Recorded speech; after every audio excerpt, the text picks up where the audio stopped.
Hello. It's crucial that we all try and have some level of self awareness, and by that I mean really noticing more about who you are, what you do, and how you respond. We all have habitual ways of behaving, maybe default patterns, and these are things that we do quite regularly, perhaps even on a daily basis, and this can often increase when we're stressed. So, for example, see if you recognize yourself in any of these.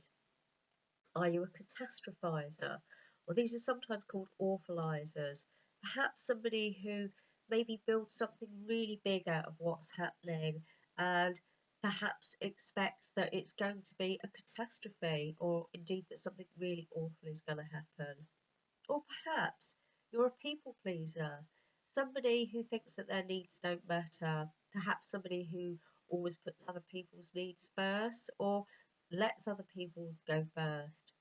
Or perhaps you're a perfectionist or an overdoer, somebody who maybe spends hours just on one thing until they're really, really happy with it, or feels that perhaps they can't get it right until they've given it a really long length of time.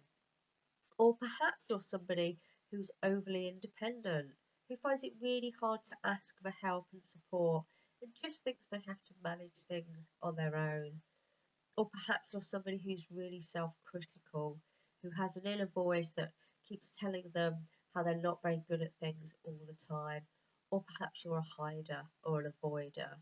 So somebody who perhaps spends hours avoiding doing something that they find quite difficult.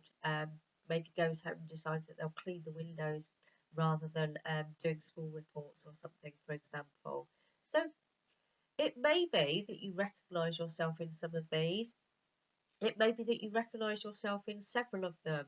And the idea is that we're just more aware. It's not that we use it as something to berate ourselves or to be critical or self judgment about, but actually just to have it as a level of awareness and to perhaps be more aware of how you might respond in certain situations.